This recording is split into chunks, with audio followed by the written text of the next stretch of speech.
কালিয়াগঞ্জে পূর্ত দপ্তরের উচ্ছেদ নোটিশের প্রতিবাদে সভা করল সিপিআই-এমএল লিবারেশন। বুধবার দুপুরে প্রণবানন্দ স্কুল সংলগ্ন এলাকায় সিপিআই-এমএল লিবারেশন পার্টি অফিসের সামনে এই প্রতিবাদ সভা হয়। এরপর বিকেলে বাঘন বটতলি বাজারে উচ্ছেদ বিরোধী পথসভা করে সিপিআই-এমএল লিবারেশন।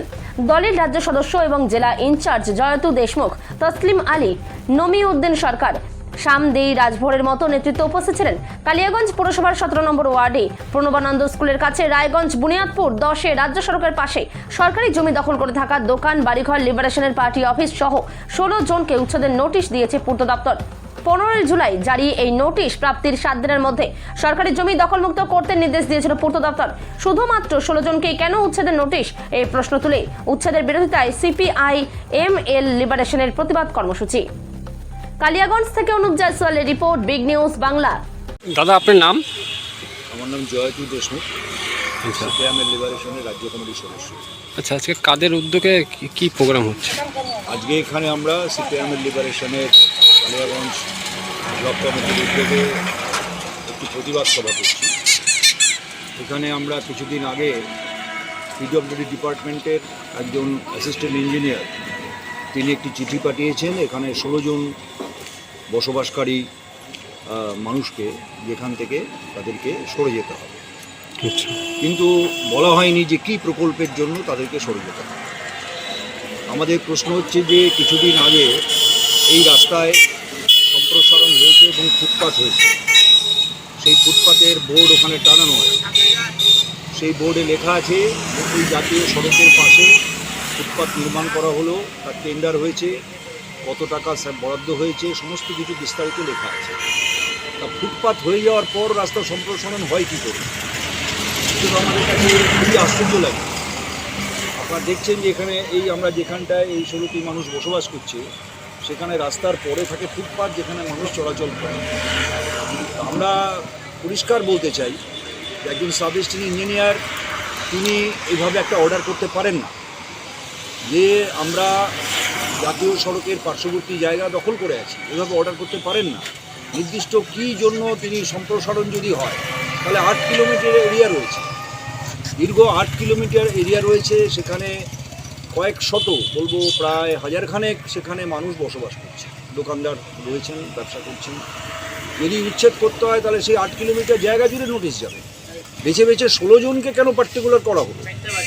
তো আমরা যখন তাকে ডেপুটেশন দিয়েছিলাম কর্ণজোড়ায়, তখন তিনি প্রায় স্বীকারই করলেন যে এর পেছনে কিছু জমির মালিক রয়েছে বা যারা প্রমোটার রয়েছেন, তারা এই 16টি মানুষকে সরিয়ে দিয়ে এই জায়গাটা খালি করতে চাইছেন।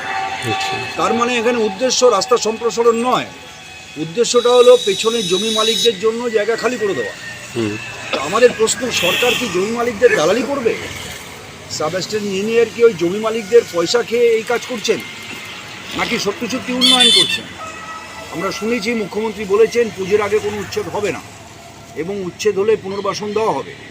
যদি এখানে পুনর্বাসন দেওয়া হয়, হকার্স করিডর করা হয়, নিশ্চয়ই দোকানদাররা সেখানে সরকারের কাজে বাধা দেবে না।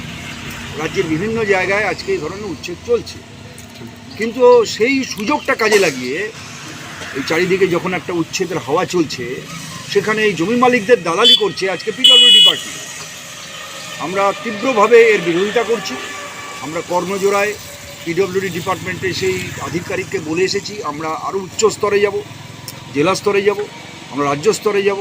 এইভাবে জমি মালিকদের, প্রমোটারদের পক্ষ নিয়ে, প্রমোটারদের স্বার্থে গরিব মানুষকে উচ্ছেদ করা যাবে না।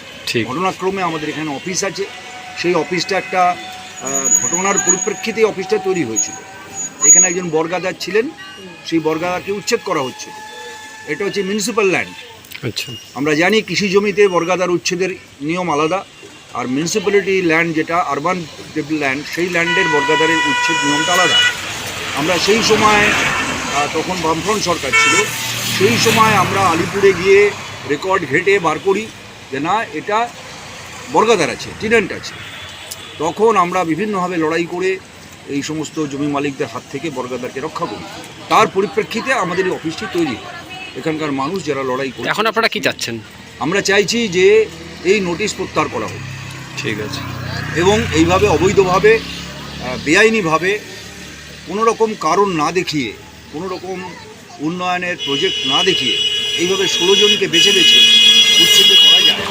ঠিক। আমাদের পরিষ্কার করতে হবে। আমরা এটা নিয়ে বৃহত্তর আন্দোলনে যাব এবং আজকে আমরা এখানে উপস্থিত হয়েছি এই প্রতিবাদ সভা করতে, এবং আমাদের এখানকার স্থানীয় নেতা জগদীশ রাজভর তিনি প্রয়াত হয়েছেন তার স্মরণে, এবং আজকের দিনটা শরৎ দত্ত বিপ্লবী কবি আমাদের পার্টির নেতা তারও শহীদ দিবস, সেটা উদযাপন করছি এবং সেই সাথেই প্রতিবাদ সভা আমরা সংগঠিত করেছি। ঠিক আছে।